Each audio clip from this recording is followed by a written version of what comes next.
El objetivo del presente video es explicar el diligenciamiento del manual de configuración de la base de datos. Recordemos que es uno de los archivos que está dentro de la documentación del proyecto formativo que tenemos durante la tecnología en análisis y diseño de sistemas de información en el CENI. Entonces vamos a ver como las consideraciones que debemos tener en cuenta para el diligenciamiento de este manual, que hace parte integral de toda la documentación.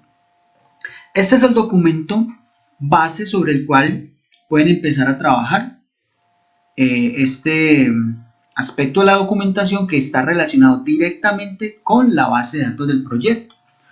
Entonces, digamos que lógicamente cada uno de los proyectos de ustedes pues debe tener como un logo que identifique el proyecto.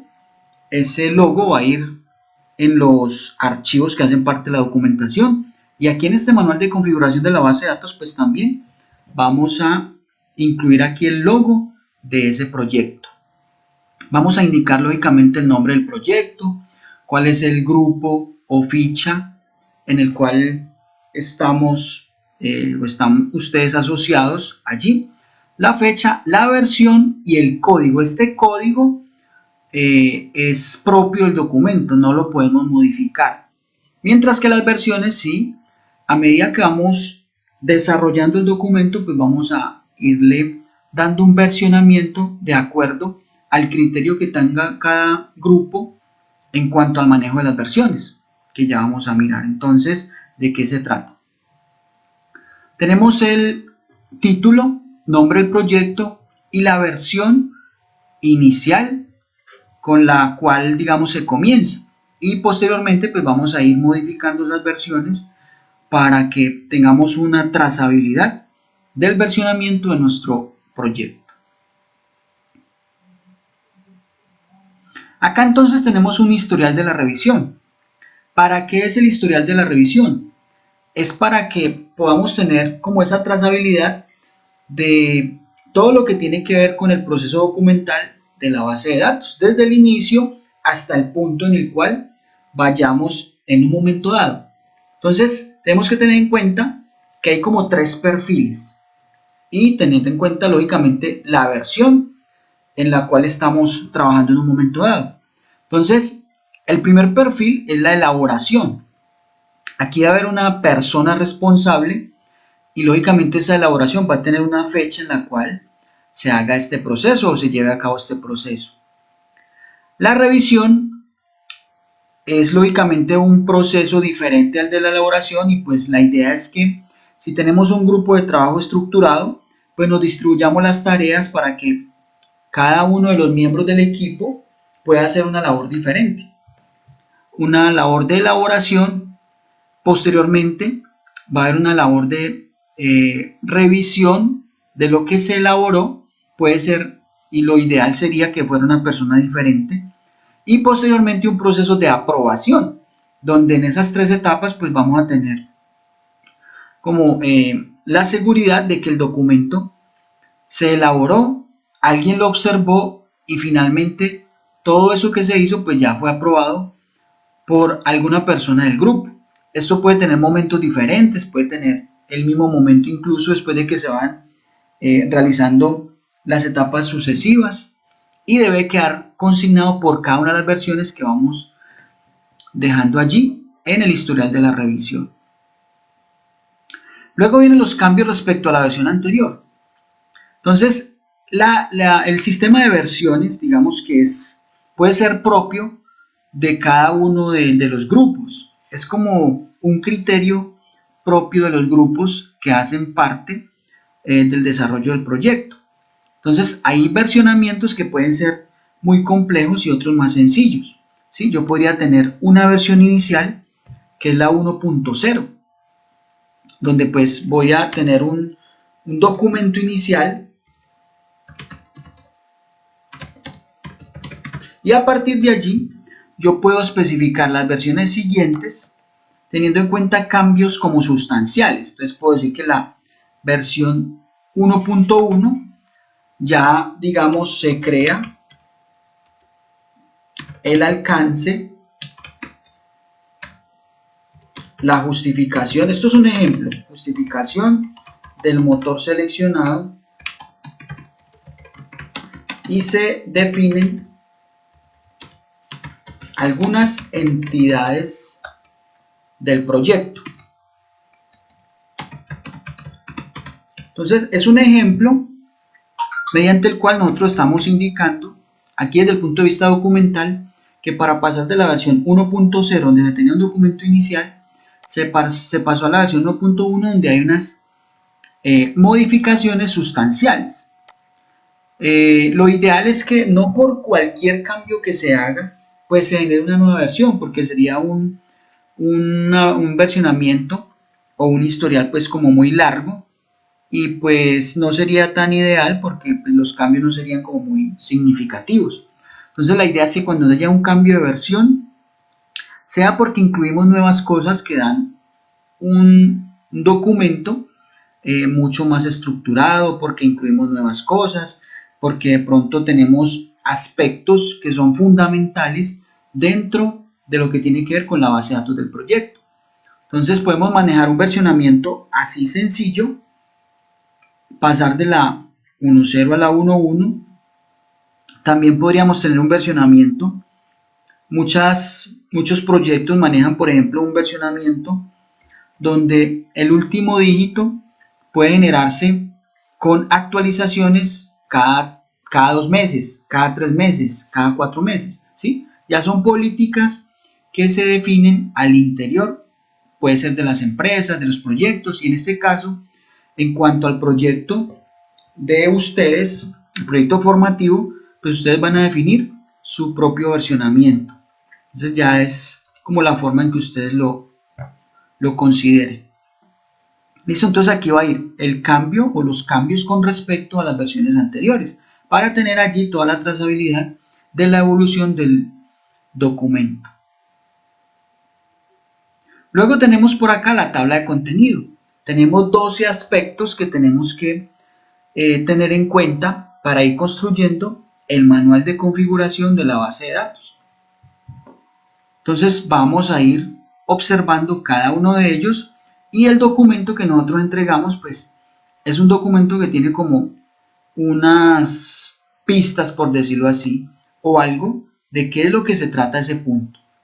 Entonces el primer punto es la introducción, ¿cierto? Entonces como su nombre lo indica pues bueno, ¿cuál es la temática que vamos a trabajar? Vamos a hacer una introducción de qué es lo que vamos a trabajar aquí en esta parte, teniendo en cuenta que es el manual de configuración de la base de datos.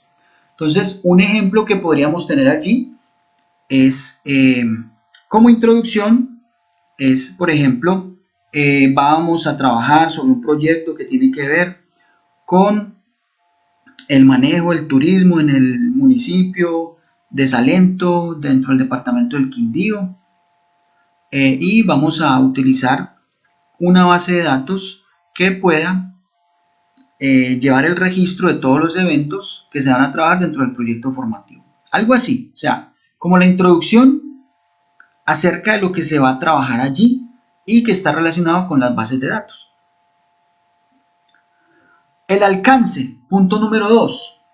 Uno de los puntos más importantes es definir el alcance, porque con base en eso es que nosotros vamos, o más bien los instructores asignados en la evaluación, ya cuando ustedes terminen su etapa lectiva, pues van a fijarse en el alcance. Entonces, si estamos en una aplicación, por ejemplo, de turismo, pues tenemos que delimitar muy bien esa aplicación, cuál va a ser el ámbito, cuál va a ser el alcance, cuál va a ser su área, digamos, de trabajo. Entonces, volvamos al ejemplo de la aplicación turística para el municipio de Salento.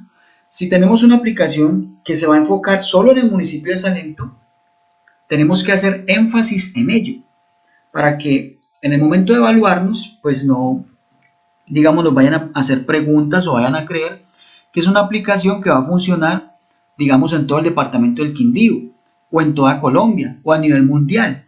Tenemos que hacer como esa delimitación.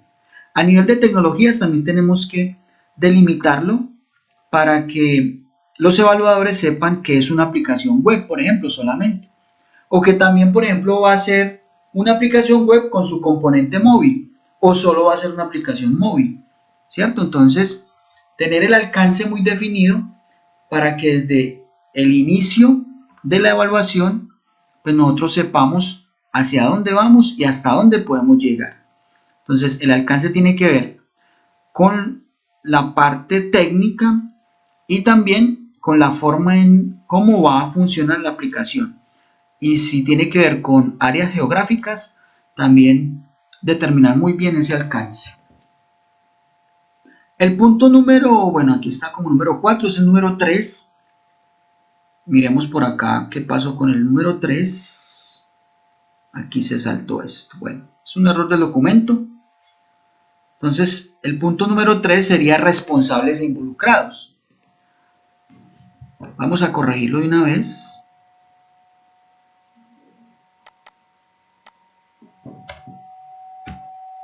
Este sería el 3, el 4, el 5, el 6, el 7, el 8, el 9, el 10 y el 11. Listo, entonces el punto número 3 sería los responsables e involucrados. ¿Cuál es la diferencia entre responsable e involucrado? Pues los responsables son directamente los miembros del grupo que deben desarrollar el proyecto teniendo en cuenta como un rol específico. Entonces hay algunos que pueden ser desarrolladores, otros pueden ser de la parte de diseño, otros se pueden enfocar solo al backend o al frontend, otro puede ser encargado, digamos, de la base de datos, otro puede ser un funcionario que haga las pruebas, está en testing. ¿Sí? Entonces, cada uno de los roles, ustedes los van a discriminar acá y cada uno de ellos puede ser responsable o involucrado. Los responsables son directamente ustedes, los miembros del proyecto. Los involucrados pueden ser personas que hagan parte del desarrollo del proyecto porque están brindando información para que ustedes puedan desarrollar su proyecto. Entonces, si por ejemplo estamos desarrollando una aplicación para manejar los inventarios de un negocio cualquiera y hay una persona que puede ser conocido, ustedes pueden tener un acuerdo con alguien, un familiar, bueno, la persona que sea, esa persona está brindándoles información acerca del negocio que él conoce. En ese caso, esa persona no es responsable del proyecto, pero sí está directamente involucrado porque le está suministrando información a ustedes para poder desarrollar ese proyecto. Entonces, esa persona, debemos colocar el nombre, indicar que es un involucrado y el rol puede estar como una parte dentro del suministro, pues como la información, dentro del análisis que se hace al proyecto, ¿cierto? Entonces, ese rol de esa persona sería el de brindar como la información necesaria para el desarrollo del proyecto.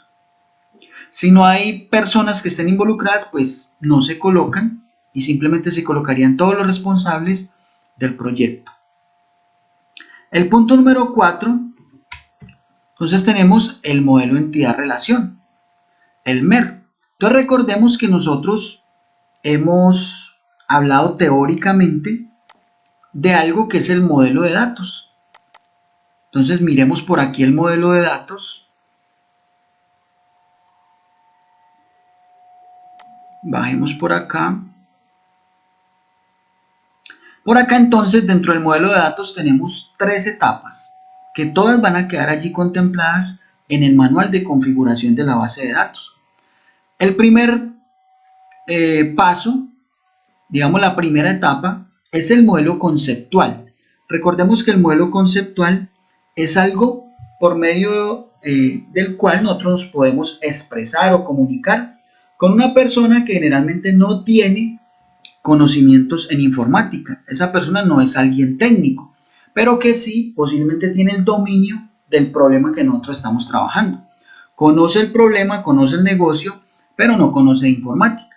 El modelo más utilizado dentro del modelo conceptual es el modelo entidad-relación, que es el MER. Y recordemos que hay como unos estándares para poner allí un modelo entidad-relación, ¿cierto? Hablamos cuando vimos esta parte teórica de que las entidades se representan con unos cuadros, las entidades fuertes con un cuadro simple, Las entidades débiles las podemos representar con un cuadro doble, aunque esto para muchos autores no es necesario y simplemente se coloca un cuadro normal para representar una entidad fuerte o una entidad débil. Los atributos, recordemos que se especifican con unas elipses y van asociadas, van conectadas con nuestra entidad y por dentro el nombre de cada atributo. Y el atributo, que es el atributo clave o llave principal, va con el nombre y subrayado para indicar o diferenciarlo de los demás, haciendo referencia al atributo clave o llave principal de esa entidad. Luego tenemos las relaciones que se especifican a través de un rombo parecido a las decisiones en los diagramas de flujo. Entonces, la primera etapa que tenemos allí es el modelo conceptual, que lo vamos a especificar a través de un MER, que es el modelo entidad-relación. Recordemos que viéndolo desde el punto de vista de un diagrama como tal, entonces tenemos por aquí este ejemplo donde podemos ver las entidades, los atributos, el atributo clave, las relaciones que hay y su respectiva cardinalidad, para indicar en este caso que un cliente puede estar presente o puede estar relacionado con muchas facturas, porque digamos que este escenario es un escenario donde hay clientes que compran algo y a ellos se les genera una factura.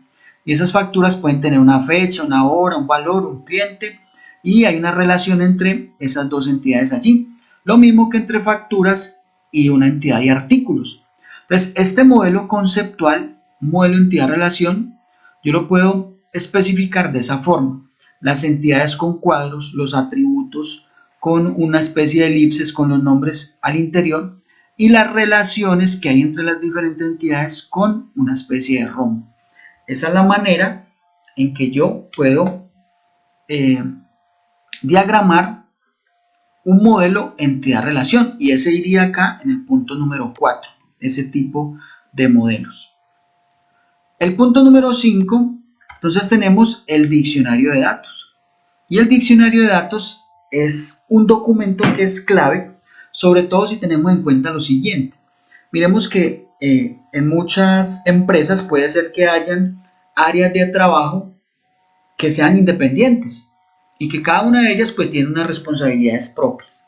Entonces, si hay una empresa donde haya una estructuración a ese nivel, podemos estar hablando de que hay un grupo de personas que se dedican a la parte del análisis. El análisis de los requerimientos, de los proyectos, de toda la información que se recibe para atender unas necesidades específicas. Podemos tener otro grupo de personas que haga parte del diseño. Entonces, con base en ese análisis, van a hacer un diseño y van a establecer todos los diagramas, todo lo que tiene que ver con la base de datos.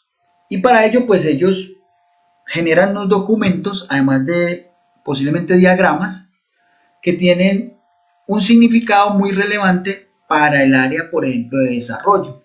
Si hay otro grupo de trabajo que está enfocado en el desarrollo de software, el área del desarrollo de software requiere un insumo a nivel del diseño, que es cómo está configurado, constituida o diseñada esa base de datos para ellos poder trabajar las interfaces, teniendo en cuenta cada una de las estructuras, los tipos de datos y qué es lo que pueden almacenar allí para que ellos mismos también tengan una idea de cómo construir las interfaces. Entonces, el diccionario de datos es algo como lo que podemos ver en este documento. Entonces, acá hay una parte teórica del por qué es importante y demás, pero acá tenemos entonces como un ejemplo que podemos utilizar para que haga parte de la documentación de nuestro proyecto.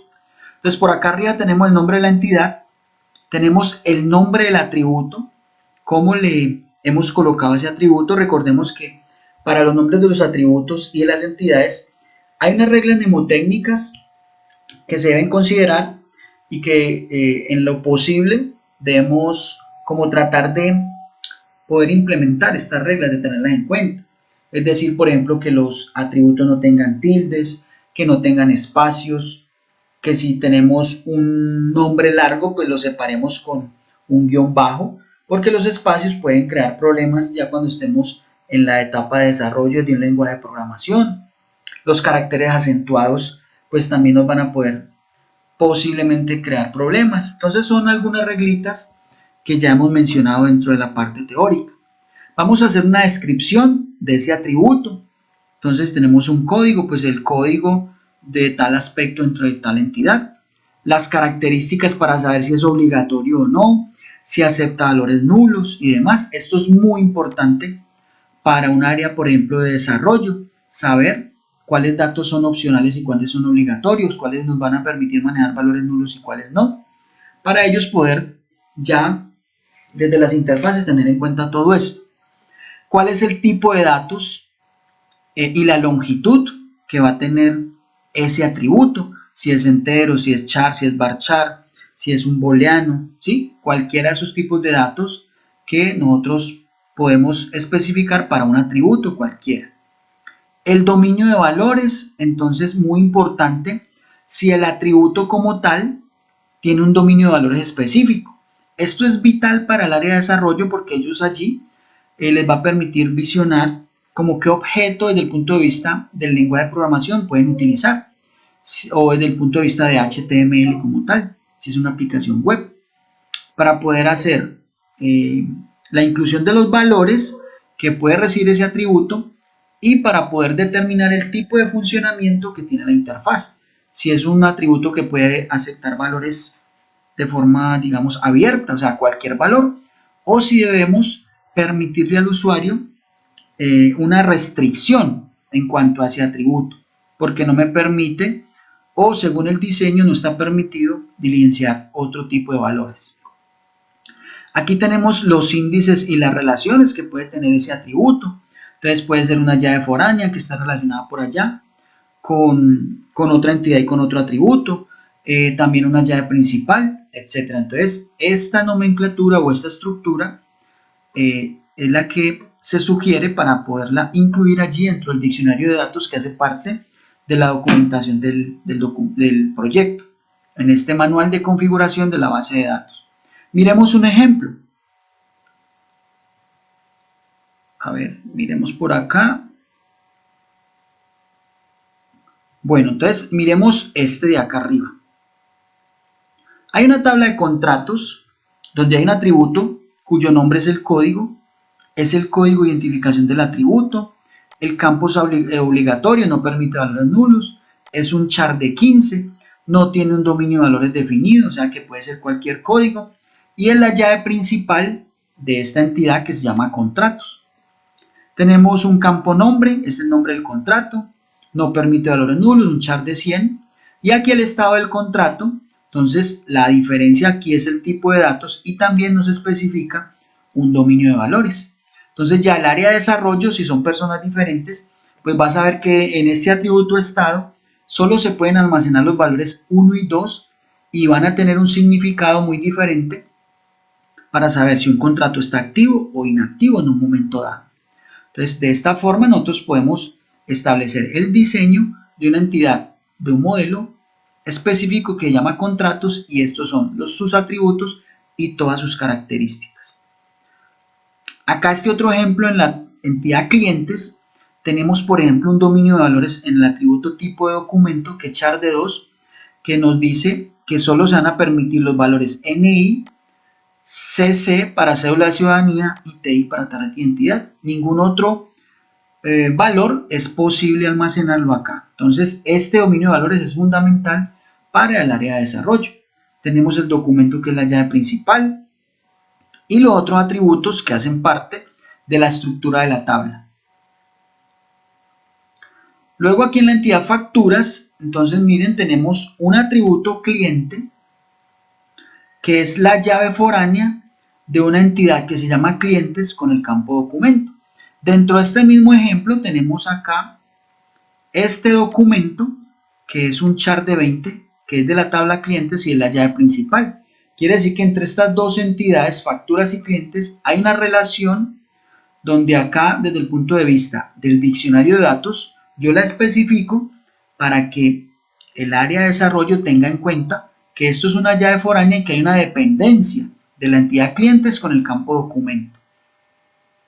Listo, acá entonces la llave principal me dice que es un autoincremental en la tabla facturas, otra característica de las llaves principales. Entonces miren que todo acá nos va quedando como muy especificado desde el punto de vista del diccionario de datos.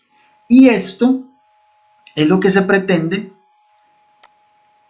que haga parte del documento aquí en el punto número 5, el diccionario de datos. Entonces vamos a colocar las estructuras y todas las observaciones, características, tipos de datos y demás de cada una de las entidades y atributos que hacen parte de nuestro proyecto. Vaya. Luego tenemos el punto número 6, que es el modelo relacional. Entonces, muchas veces nosotros tendemos a confundir el modelo entidad-relación con el modelo relacional. Miremos el modelo de datos que nosotros tenemos acá. Y aquí en la segunda fase hablamos de un modelo lógico. Y el modelo lógico nos dice que es un modelo más técnico que el anterior, ¿sí? Entonces, la idea es que nosotros cuando nos comuniquemos con una persona que no sepa de informática, tenemos que hacerlo a través de un modelo conceptual, que es el modelo entidad-relación. Cuando estamos entre personas que manejamos la parte técnica, el modelo que más vamos a utilizar es el modelo lógico. Y el modelo lógico es posible generarlo desde las herramientas que nosotros utilizamos para el manejo de bases de datos. El modelo lógico que más se utiliza es denominado el modelo relacional, ¿sí? ¿Cómo se genera el modelo relacional? Pues a ver, vamos a abrir aquí nuestra herramienta SAM.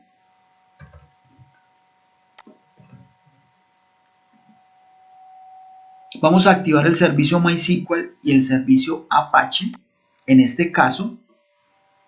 Entonces vamos a ver cómo se genera el modelo relacional desde una herramienta como PHPMyAdmin, por ejemplo.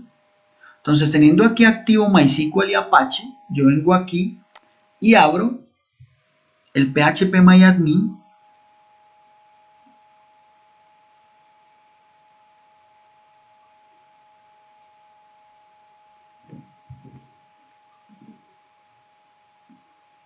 Y él acá entonces me abre el servidor con las bases de datos que hay allí. Entonces acá me hace falta incluir las bases de datos que tengo en este servidor local. Bueno, aquí ya actualicé entonces las bases de datos. Entonces si yo quiero generar un modelo relacional que hace parte del modelo lógico, voy a ir y voy a seleccionar por acá cualquier base de datos que tenga por aquí. Voy a seleccionar por ejemplo esta.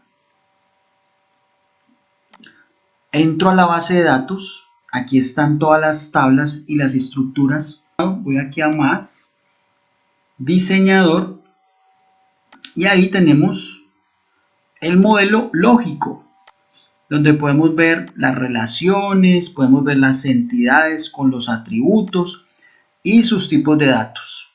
Aquí podemos ya organizarlo para poder observar mucho mejor el diagrama. Entonces, este modelo lógico es el que nosotros debemos colocar aquí en el modelo relacional. Este es el modelo relacional. Debe ir entonces aquí en esta parte. El modelo que generamos desde PHPMyAdmin o desde una herramienta como MySQL Workbench. Vamos a mirar desde MySQL Workbench cómo podemos generar nuestro modelo relacional. Entonces me voy a ir aquí al menú Database, Ingeniería Inversa, Reverse Engineer, Next, y aquí voy a seleccionar la base de datos de la cual yo quiero generar el modelo.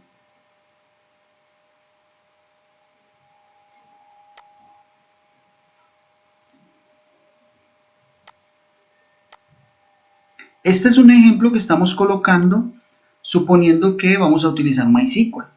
Pero si es otro motor de base de datos, pues esos motores tienen las herramientas para poder hacer lo que estamos haciendo aquí en estos momentos. Tienen herramientas similares para poder hacer esto. Entonces aquí tenemos el modelo lógico. Lo ideal es que cambiemos aquí en Model la notación para que nos conecte las columnas y podamos ver el tipo de relación que tienen nuestras entidades. Entonces esto ya es labor de, como de carpintería, como se dice, comenzar a organizar los objetos para que podamos tener nuestro modelo lógico, tomarle un pantallazo y llevarlo aquí al modelo relacional. Ese sería el punto número 6. El punto número 7 es la justificación del motor de base de datos seleccionado. Entonces aquí es donde nosotros vamos a indicar por qué hemos seleccionado el motor de base de datos que vamos a utilizar dentro de nuestro proyecto. Entonces, por ejemplo, si es MySQL, entonces ustedes podrían especificar por qué es una herramienta gratuita, porque es de fácil instalación, porque nos sentimos más cómodos al utilizar este motor, porque hay una gran cantidad de hosting que tienen MySQL y lo podemos implementar de una forma fácil, ¿sí? Si utilizamos Postgres, sabemos que entre algunos lenguajes de programación y algunas bases de datos hay, por decirlo así, como un matrimonio. Entonces, si utilizamos Postgres y vamos a utilizar Python, entonces sabemos que Python y Postgres se comunican perfectamente. Entonces, una justificación puede ser esa: vamos a utilizar Postgres porque nuestro lenguaje de programación es Python y eso hace que haya una comunicación o una forma de establecer una comunicación de una forma más fácil. Entonces, todo ese tipo de justificaciones. Si utilizamos PHP y MySQL, está la misma consideración. Si utilizamos Java y Oracle, la misma consideración. C# y SQL Server, la misma consideración. Entonces, la justificación del motor de base de datos seleccionado, todas esas justificaciones, esos argumentos los vamos a colocar aquí en el punto número 7. Luego viene el punto número 8, requisitos de la configuración. Entonces, si nosotros vamos, dependiendo de lo que vayamos a utilizar, entonces vamos a especificar acá qué es lo que necesitamos para poder hacer la configuración de la base de datos. Entonces, si estamos trabajando, por ejemplo, en un entorno local, entonces necesitamos instalar SAM, con SAM se instala MySQL, necesitamos instalar tales herramientas para tener un servidor y poder tener los clientes de la base de datos. Entonces, todos los requisitos a nivel de configuración los vamos a colocar aquí para poder mirar de qué forma ustedes hicieron el trabajo de esa configuración que tiene que ver con el motor de base de datos que van a utilizar. Si estamos utilizando SQL Server, entonces para SQL Server hay un proceso de instalación, se requiere instalar una herramienta de administración, una configuración. Entonces aquí vamos a colocar como todos esos aspectos. Depende mucho, lógicamente, del motor de base de datos. El punto número 9, tenemos el script. El script, después de que nosotros tengamos el diseño, de que tengamos el modelo relacional, es algo muy sencillo porque prácticamente el gestor mismo de base de datos nos va a proveer del script. Entonces, para generar el script vamos a ir desde nuestra herramienta phpMyAdmin, es uno de los ejemplos. Y aquí en la opción exportar, estando ubicado en la base de datos, exportar, podemos hacer de una forma muy rápida crear nuestro script. Él aquí entonces nos crea un archivo que nosotros podemos abrir con un bloc de notas y simplemente aquí están los comandos del script de nuestra base de datos. Estos comandos o este script es el que nosotros colocaríamos aquí en nuestro manual de configuración de la base de datos en el punto número 9. Luego el punto número 10, tenemos la configuración y la ejecución de la base de datos. Entonces, como nos dice acá, en esta sección se describe paso a paso el proceso de configuración de la base de datos. Si es necesario especificar el proceso de instalación del motor, el cliente de base de datos o el servidor. En caso contrario, hacer referencia a manuales externos que deben estar incluidos en los anexos. Se debe mostrar el proceso de ejecución del script y evidenciar la creación de la base de datos. Entonces, este punto número 10, la idea es que cuando ya pongamos la aplicación, puede ser en un servidor, en un servicio web que puede ser gratuito o de pago, nosotros mostremos de qué forma hemos realizado esa configuración allá para poder hacer el despliegue de nuestra base de datos, teniendo en cuenta que ya es la ejecución. Y allí tiene mucho que ver también el lenguaje de programación que utilicemos y la infraestructura donde vamos a alojar nuestra aplicación. Entonces la idea del punto número 10 es mostrar desde el punto de vista documental lo que tiene que ver con el despliegue y la ejecución de la base de datos donde la hayamos colocado, que puede ser de forma local también, pero lo más interesante es que sea en un servicio generalmente gratuito para este tipo de proyectos formativos. Y hay muchas herramientas para ello. Tenemos Heroku o herramientas como WebHost, 000 WebHost, donde podemos alojar nuestras aplicaciones para hacer un despliegue de las mismas. Entonces la idea es que en el punto número 10 coloquemos todas aquellas configuraciones a nivel de base de datos que fueron requeridas para el despliegue y la ejecución de la misma. Y en el punto número 11, entonces, en caso de ser necesario, se deben indicar otros aspectos para la correcta configuración de la base de datos, configuraciones adicionales, de pronto si hay posiblemente comunicación entre diferentes bases de datos, porque eso se ha dado en proyectos, pues que aquí mencionemos cómo se establece esa comunicación. Entonces, para ponerle un ejemplo, puede ser que una parte de la aplicación esté en MySQL, en Postgres, y otra parte esté en MongoDB, por ejemplo. Entonces son dos tecnologías diferentes y debemos colocar como de alguna forma cómo se estableció la comunicación entre ellas e iría dentro del aspecto de otras consideraciones. A partir de allí, pues si hay otros aspectos que tengan que ver con la base de datos y la configuración de la misma, que no estén incluidos dentro de esos 10 puntos anteriores, pues vamos a colocarlas acá en otras consideraciones. Entonces, este es, como a grosso modo, de forma general, el diligenciamiento, lo que hay que tener en cuenta para el diligenciamiento del manual de configuración de la base de datos. Entonces, espero que este video pues sirva como para que tengamos un material de consulta, porque el manual de configuración de la base de datos se alimenta, por decirlo de alguna forma, durante todos los trimestres de nuestra etapa lectiva en nuestra tecnología de análisis y diseño de sistemas de información. Entonces, la idea es que tengan este video como manual de consulta, como video de consulta, para poder saber qué va en cada punto de este manual de configuración de la base de datos de cada uno de los proyectos formativos que tenemos en los ATSI. Entonces, muchas gracias por la atención hasta este punto y espero que sea de provecho este video. Gracias por su atención.